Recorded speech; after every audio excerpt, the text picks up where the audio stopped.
In this episode, Mary Oliver and a poem by Mary Oliver, loving what it is that you love and being free to do so, and using self-forgiveness to release some judgments and belief sets around being yourself versus pleasing others and other ways of being, around niceness and ways that we can embody being ourselves fully.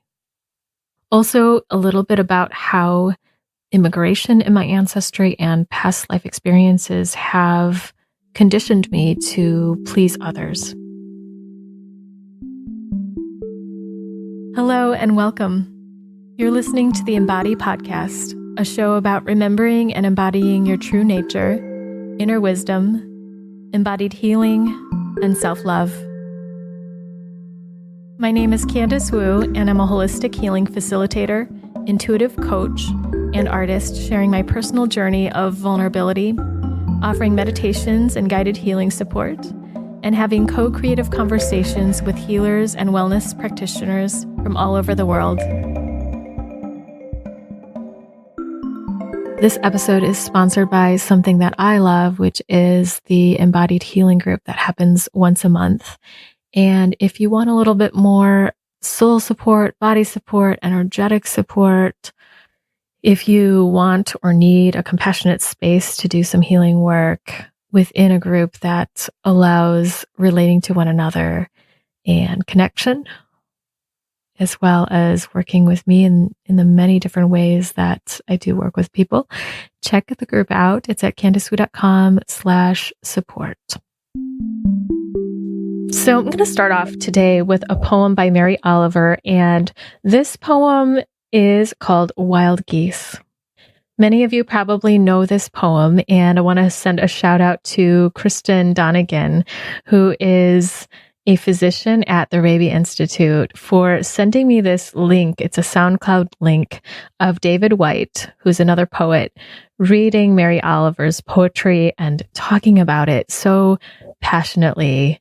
And in her words, it's devastatingly beautiful.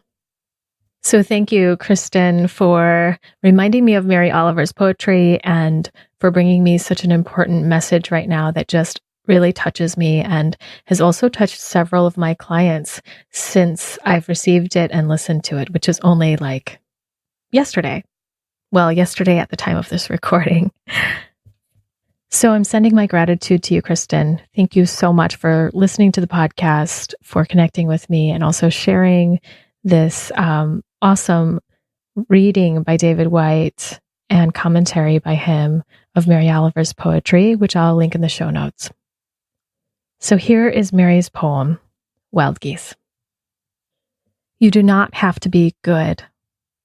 You do not have to walk on your knees for 100 miles through the desert repenting. You only have to let the soft animal of your body love what it loves. Tell me about despair, yours, and I will tell you mine. Meanwhile, the world goes on. Meanwhile, the sun and the clear pebbles of the rain are moving across the landscapes, over the prairies and the deep trees, the mountains and the rivers. Meanwhile, the wild geese, high in the clean blue air, are heading home again. Whoever you are, no matter how lonely, the world offers itself to your imagination, calls to you like the wild geese, harsh and exciting, over and over, announcing your place in the family of things.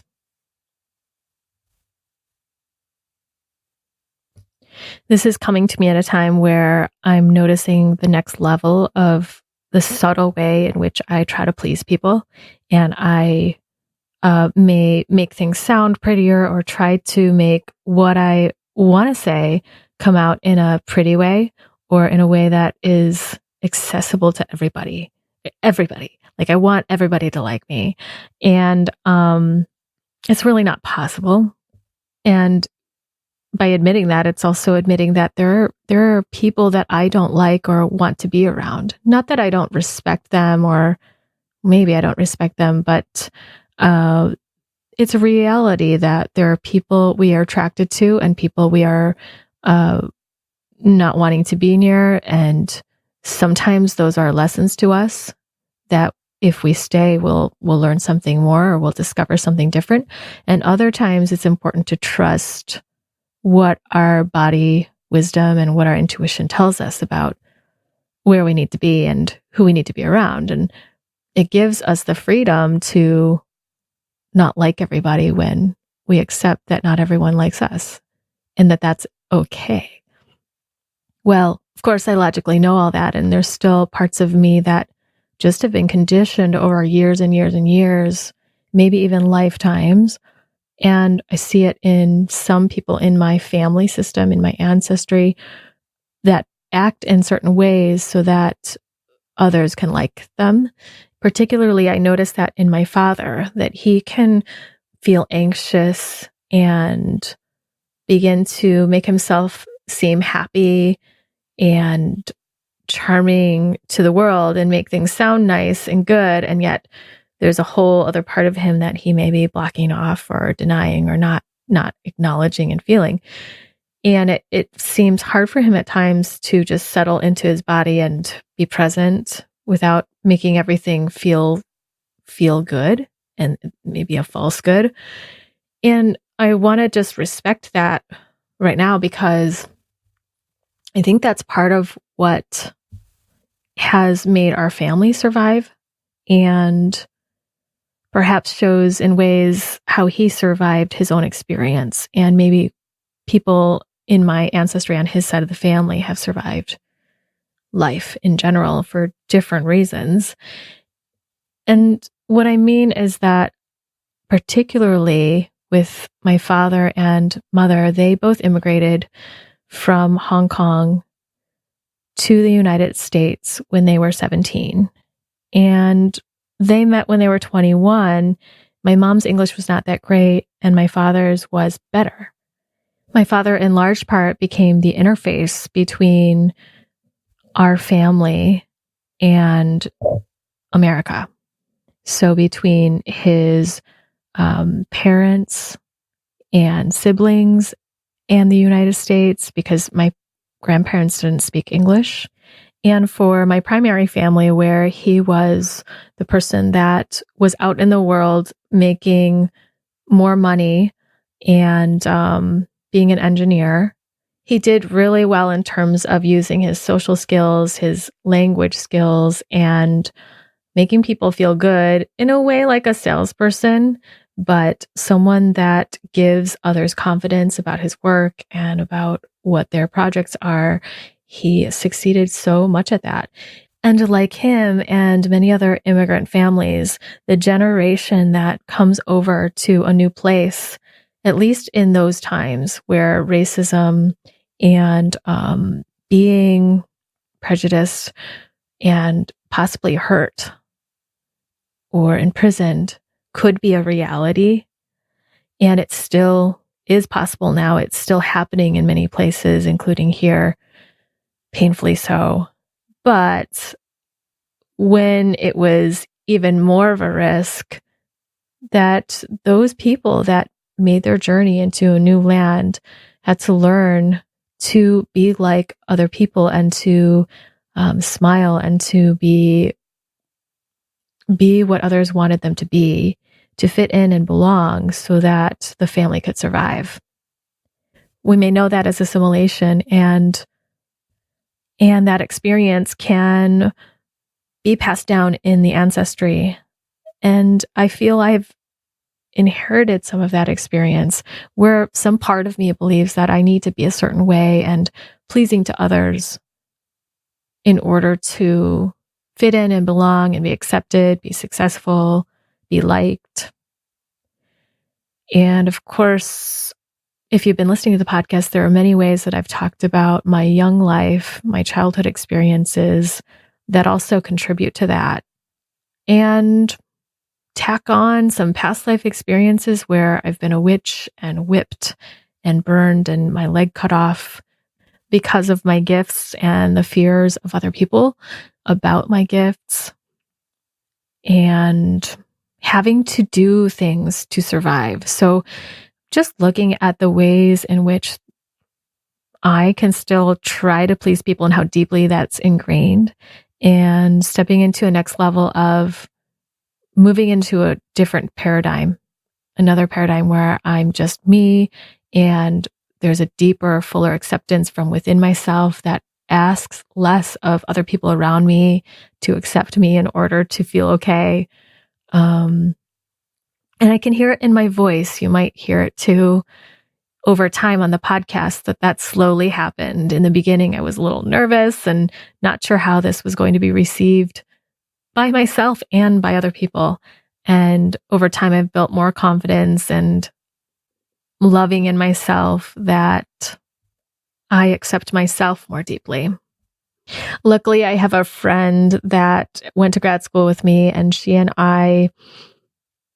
we just meditate together. We tune in and sense what deeper beliefs are living in our experiences, where we parallel each other, the themes that are coming up, and what might be needed. And she said to me that there's a way in which I share my work or do my work, especially like in the way I present myself in the podcast or other things that are public, that feel a bit heavy because I'm still trying to please everyone and be accessible to every single person. And the truth is that I'm just not. I am who I am, and what I share is not going to reach every person, and that is okay, because if it touches who it needs to touch, then great. And if I'm enjoying it, that is truly what I want to drive my experience. If I'm deeply connected with what I'm doing, what I want, and as Mary Oliver says, just letting the soft animal of your body love what it loves. What would your life be like if you did not have to be good, or you did not have to do something more or do something different or hide something of yourself in order to be good enough, worthy, deserving, belonging? There's a way that we can truly be at harmony in ourselves if we're congruent from the inside out. And that lends itself to true harmony with each other. When there's acceptance inside of who we are and what we are and all the things that are trying to come through us, then there's a deeper acceptance of other people being in that freedom as well. Or there can be. How much of us are still in the way of being nice and polite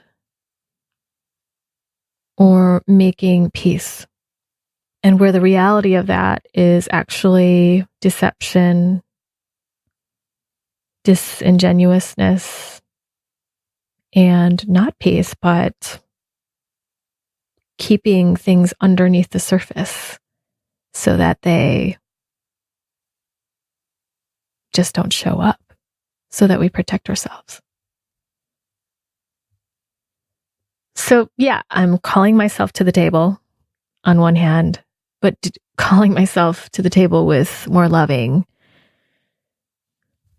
How am I pleasing others still? Where am I doing that? What does it feel like in my body when I do that?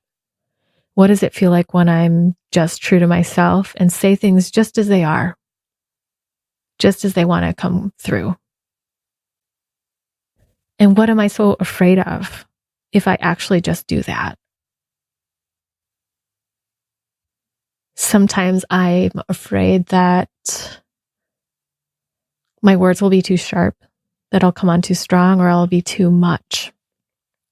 There's a dream worker I was working with, And she offered the words, "You're so much." Instead of being too much or not enough, you are so much. And I really liked that. And I think that's true. And it's a way to reframe it so that I can find this space that I can be more genuine and authentic to myself and to the world.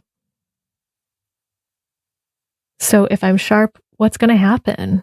Someone's not going to like me or like what I said, or someone will misunderstand me. These touch into all of my younger fears, and it's calling myself to the table to honor those and respect that way of being as a way that I've survived and as a way that has helped me in life and in past lives. And that is the way that has helped my ancestry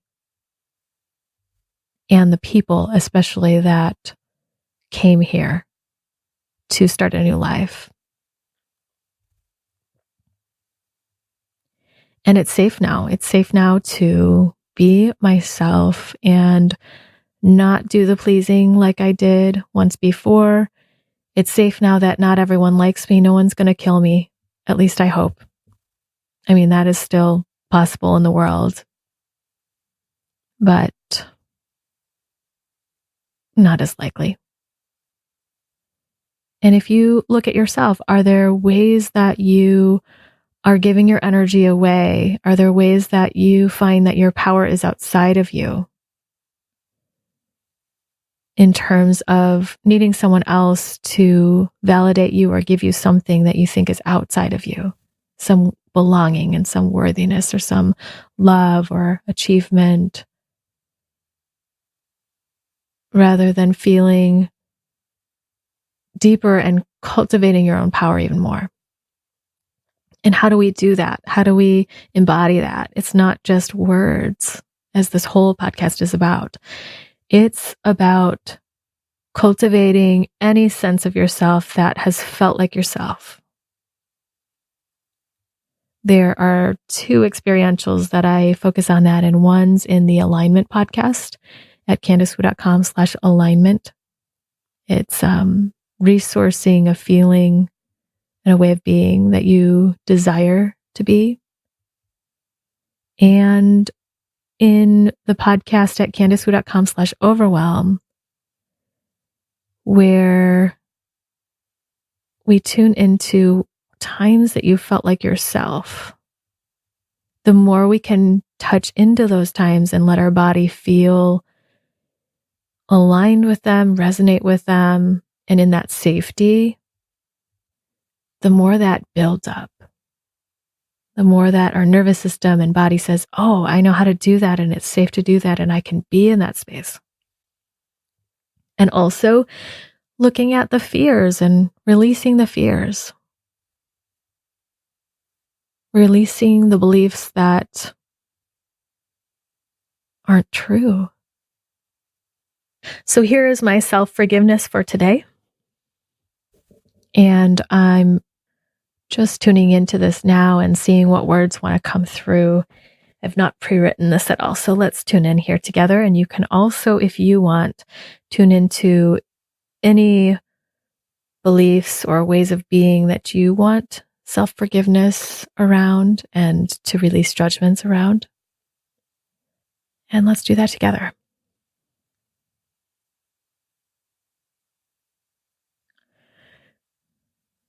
I forgive myself for judging myself for believing that I'm not good enough. I forgive myself for judging myself for believing that I need to be a certain way in order to be liked, loved, and accepted.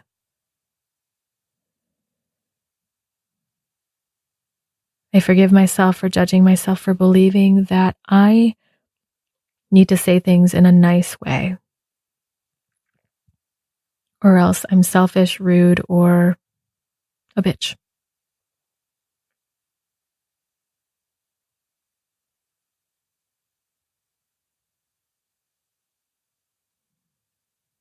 I forgive myself for judging myself for believing that what I share needs to reach everybody and be accessible to everybody.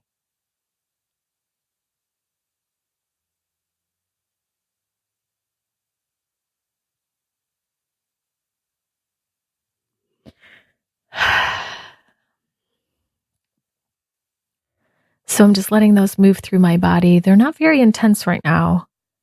And sometimes it means for me that I'm not hitting the right spot. And sometimes it's just I've worked on it and it's cleared through my body energetically and emotionally. So I just did that with you so that you could feel into my process a little bit. Sometimes the words are not, I forgive myself for judging myself for believing, but they're, I forgive myself for judging myself for forgetting. And I have a few there. I forgive myself for judging myself for forgetting that it's safe to be me and that it's safe to say things just as they are, that it's safe to love just as I love. Thank you, Mary Oliver. And also a thank you to Charmayne Kilcup, who initially taught me the phrases around forgiveness of the judgments. And she was taught by her teacher, Robert Waterman.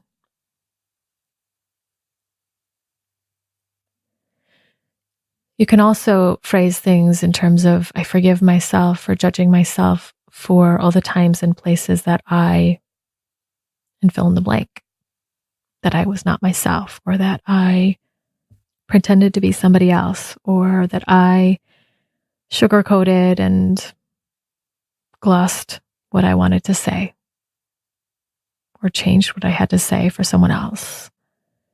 Whatever those ways of being are that you would like to shine some light on. So it's not that we're changing our habits, even though that's part of what I am doing. It's not the pressure to change. It's the forgiveness that you have judgment around the way you have been, around the belief sets that you have and have had. That's what gives the safety for something different to arise. That's what brings that belief set into the light and out of the unconscious place in us that just lives it out unknowingly, or lives it out because it hasn't been looked at fully and embraced and taken into our hearts. So when I do this forgiveness work, I stay with the feelings and allow them to move all the way through, or work with the feelings and parts of me that show up. That's for another podcast, but you can also tune into the Parts Work podcast if you want a little bit of support with working with parts. That's at CandiceWu.com/partswork. And let those emotions and energies move all the way through the system. And that's what creates a lasting change. That's one way that I work with the body and the beliefs.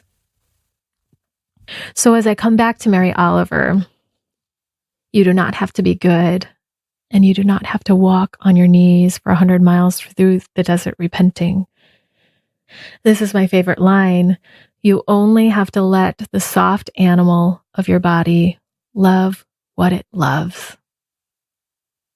It's so easy. It's so simple. Love what you love. And that's in terms of people, that's in terms of your experience. So much of the time I can be clouded by what I feel I should do, what I feel or think I should do, what I think I should do. That usually comes from what I should do or what I have been doing, or what something in my ancestry tells me that I need to do, or some way of protecting. But if we let these words sink into our bodies and our hearts, you only have to let the soft animal of your body love what it loves. It's like giving the deepest permission to be yourself. And that's exactly what I believe is needed in the world. There are all sorts of ways that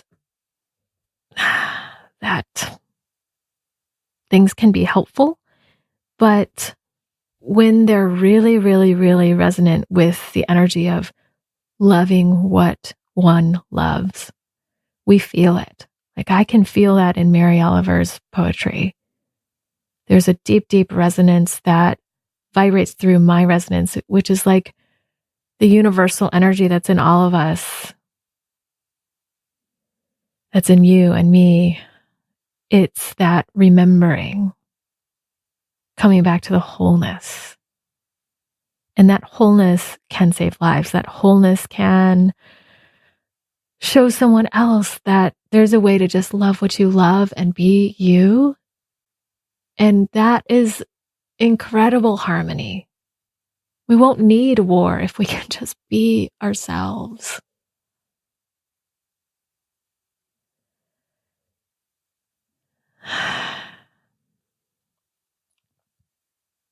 Sometimes I think about this in terms of horses, and I think, what would a horse do if a horse doesn't like being around this other horse? Are they going to try to, or are they just going to find a distance that feels right for them? Or are they going to find another horse to be around? Sure, there are ways that horses have trauma and could be resourced, could be led by other horses or people or other experiences to learn and heal and renegotiate that trauma. But by and large, what they do is they will be congruent with what they feel. What they feel they need, they will instinctually do without a thought. They don't think about, oh, should I walk away or should I stay? They're just doing it. And while that's not applicable in every situation, that's something that we can feel into and use in our own energy. How can we make our lives simple and just love what we love, do what we love to do, and cut through the fears? Whatever ways that we think we should be, and just shatter them to the ground. So I want to leave today's podcast with the idea that we are not limited. We are just one possibility of the infinite amount of possibilities that we could be, the ways that we could be. And yet, there is a way that is so deeply aligned with who we are and so specifically eccentric to ourselves. In the podcast with Nick Werber recently at Candice.com/Nick Part 2, a friend of mine and fellow healer and integrative coach and constellations facilitator, he and I talked about being black sheep or not, and where in our being is the black sheep. And those are the places where we feel like we don't belong. And those are the parts that we can bring forward and that are really essential to who we are usually, and essential to us feeling whole. So while we are infinite possibility, I do believe that there's a unique signature of who we are that wants to reveal itself. And that can be a great relief, because all we need to do is witness ourselves. And as Mary Oliver says, you only have to let the soft animal of your body love what it loves. Thanks for joining me today, and may you love what you love.